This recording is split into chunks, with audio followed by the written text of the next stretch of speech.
Debaixo e dentro de todas as aparências ou manifestações exteriores, sempre houve uma realidade substancial.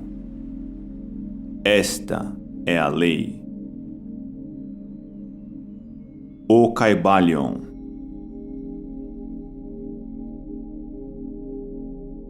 Os homens deram a esta realidade substancial muitas denominações.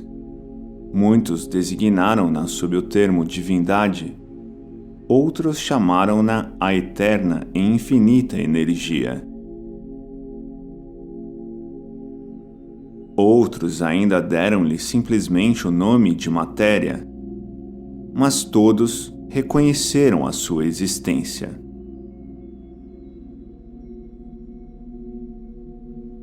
Designaremos esta força oculta, esta realidade substancial, sob o nome de O Todo.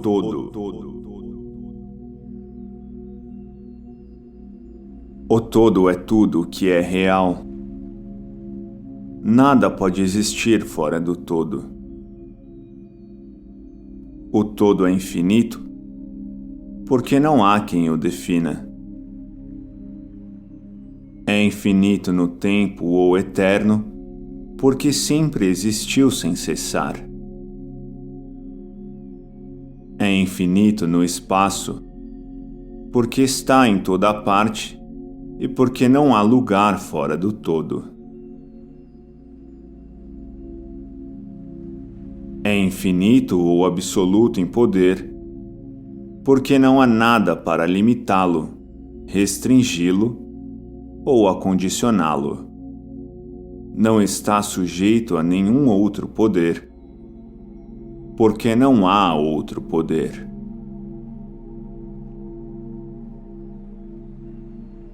O Todo é imutável, não está sujeito a ser mudado na sua natureza real.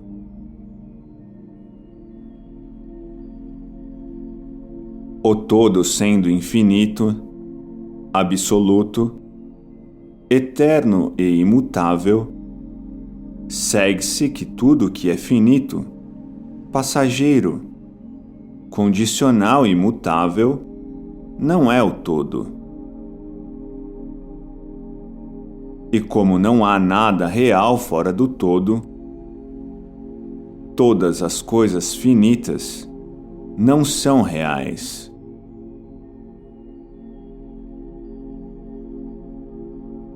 São ainda mais presunçosos os que querem que o Todo tenha emoções, sensações e outros característicos humanos, que estão abaixo das pequenas qualidades do gênero humano, tais como a inveja, o desejo de lisonjas e louvores, desejo de oferendas e adorações, e todos os outros atributos que sobrevivem desde a infância da raça.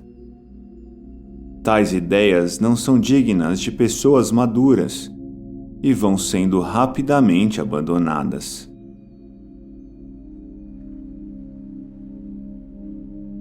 O Todo é a infinita mente vivente.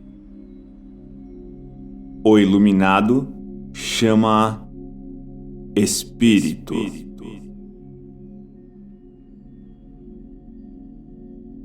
Diz o Kybalion: em qualquer lugar que estejam os vestígios do Mestre, os ouvidos daquele que estiver preparado para receber o seu ensinamento se abrirão completamente. Quando os ouvidos do discípulo estão preparados para ouvir, então vêm os lábios para os encher com sabedoria.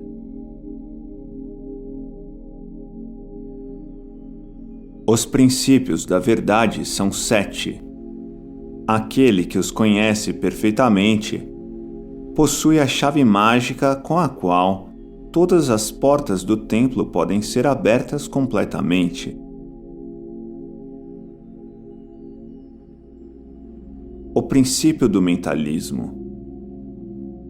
O todo é mente. O universo é mental. O todo é a realidade substancial que se oculta em todas as manifestações e aparências que conhecemos sob o nome de universo material, fenômenos da vida, matéria, energia. Numa palavra, sob tudo que tem aparência aos nossos sentidos materiais.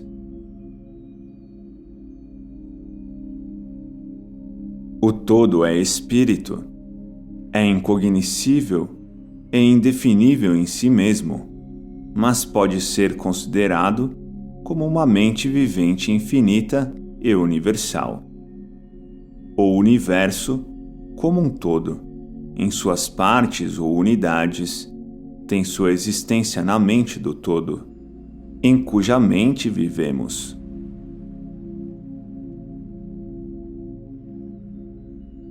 O princípio da correspondência. O que está em cima é como o que está embaixo, e o que está embaixo é como o que está em cima. Estudando a mônada, o princípio espiritual mais simples e primitivo, chega-se a compreender o arcanjo.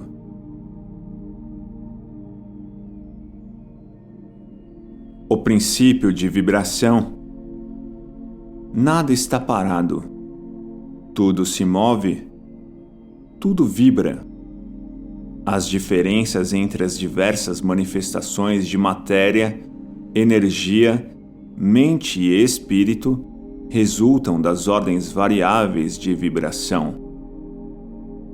Desde o todo, que é puro espírito, até a forma mais grosseira da matéria, tudo está em vibração. Quanto mais elevada for a vibração, tanto mais elevada será a posição na escala. A vibração do espírito é de uma intensidade e rapidez tão infinitas que praticamente ele está parado. Na extremidade inferior da escala estão as grosseiras formas da matéria, cujas vibrações são tão vagarosas que parecem estar paradas. O princípio da polaridade. Tudo é duplo.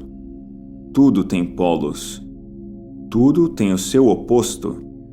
O igual e o desigual são a mesma coisa.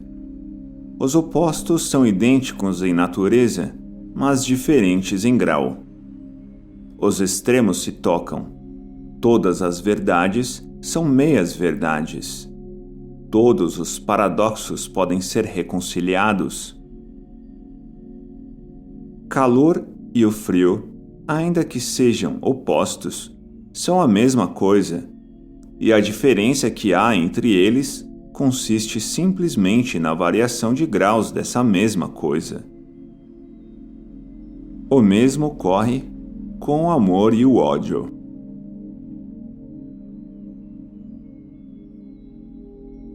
O princípio de ritmo. Tudo tem fluxo e refluxo. Tudo em suas marés, tudo sobe e desce, tudo se manifesta por oscilações compensadas. A medida do movimento à direita é a medida do movimento à esquerda. O ritmo é a compensação. Este princípio contém a verdade que em tudo se manifesta um movimento para diante e para trás, um fluxo e um refluxo, um movimento de atração e repulsão, um movimento semelhante ao do pêndulo. O princípio de causa e efeito. Toda a causa tem seu efeito, todo efeito tem sua causa. Tudo acontece de acordo com a lei.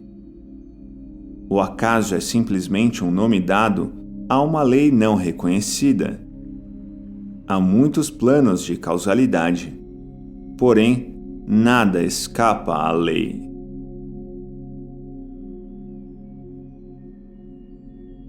O princípio de gênero. O gênero está em tudo. Tudo tem o seu princípio masculino e o seu princípio feminino. O gênero se manifesta em todos os planos. O princípio de gênero opera sempre na direção da geração, regeneração e criação. Todas as coisas e todas as pessoas contêm em si os dois elementos deste grande princípio.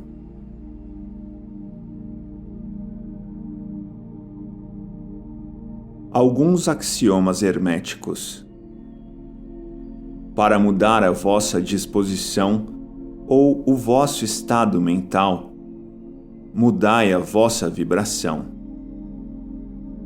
Todos podem mudar as suas vibrações mentais por um esforço da vontade na direção determinada, fixando a atenção sobre um estado mais desejável. A vontade dirige a atenção e a atenção muda a vibração. Cultivai a arte da atenção por meio da vontade e aprendereis o segredo do domínio das disposições e dos estados mentais.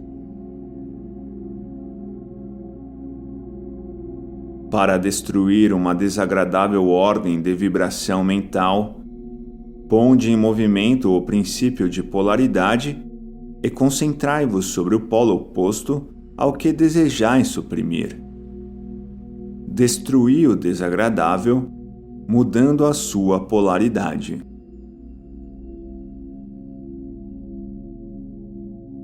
Se fordes possuídos pelo medo, não percais tempo tratando de destruir esse medo, mas cultivai imediatamente a qualidade da coragem e o medo desaparecerá.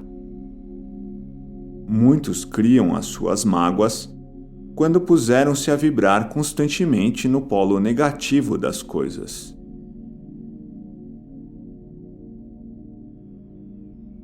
Pela mudança da vossa polaridade, podeis dominar os vossos defeitos, mudar os vossos estados mentais, refazer as vossas disposições e formar o caráter. Este é um dos principais axiomas da transmutação mental.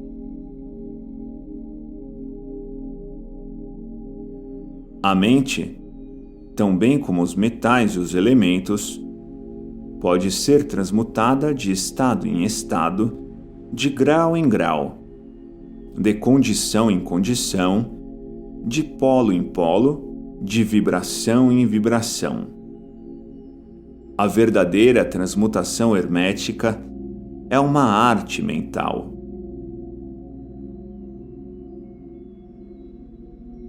Transmutação mental significa a arte de transformar e de mudar os estados, as formas e as condições mentais em outras. Se o universo é mental na sua natureza, a transmutação mental pode ser considerada como a arte de mudar as condições do universo, nas divisões de matéria, força e mente.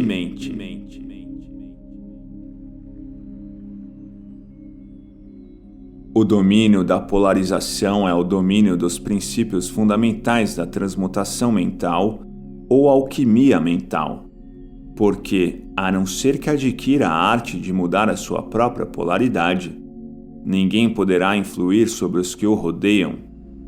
A compreensão perfeita deste princípio tornará a pessoa apta a mudar a sua própria polaridade, bem como a dos outros, se ela quiser empregar o tempo no estudo e na prática necessária para possuir a arte. O princípio é verdadeiro, mas os resultados obtidos dependem da paciência e da prática persistente do estudante. O ritmo pode ser neutralizado pela aplicação da arte de polarização.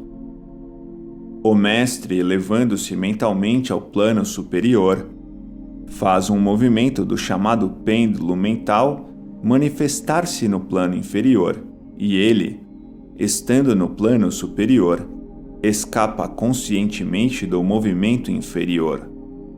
Isto é semelhante ao enlevamento acima de uma coisa, deixando-a passar por baixo de vós.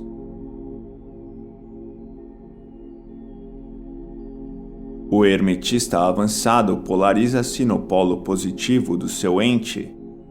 O polo eu sou, ao contrário do polo da personalidade, e pela recusa e negação da ação do ritmo, eleva o seu próprio plano de consciência e, permanentemente firme na manifestação do seu ente, deixa o pêndulo mover-se no plano inferior sem mudar a sua polaridade.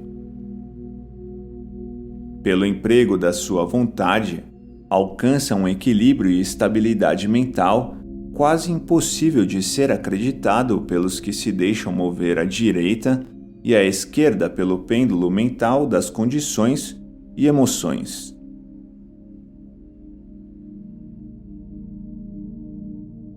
Nada escapa do princípio de causa e efeito, mas existem vários planos de causalidade e pode-se empregar as leis do plano superior para vencer as leis do inferior. Pela compreensão das práticas da polarização, os hermetistas elevam-se a um plano superior de causalidade e assim contrabalançam as leis dos planos inferiores de causalidade. Tornando-se aptos a dominar as suas condições e emoções e a neutralizar o ritmo, eles podem escapar de uma grande parte das operações de causa e efeito do plano ordinário. Elevando-se sobre estas causas influentes, os hermetistas avançados alcançam um plano elevado de ação mental e, dominando as suas condições, seus impulsos e suas sensações, criam para si novos caracteres, qualidades e poderes, pelos quais dominam os que ordinariamente o rodeiam e, assim, tornam-se praticamente jogadores em vez de peões. Empregam o princípio de causa e efeito sem serem empregados por este.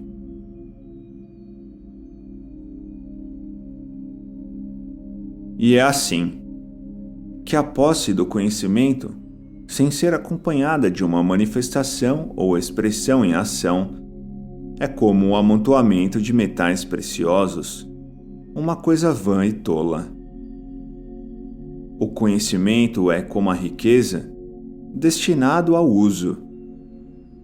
A lei do uso é universal, e aquele que viola esta lei sofre por causa do seu conflito com as forças naturais.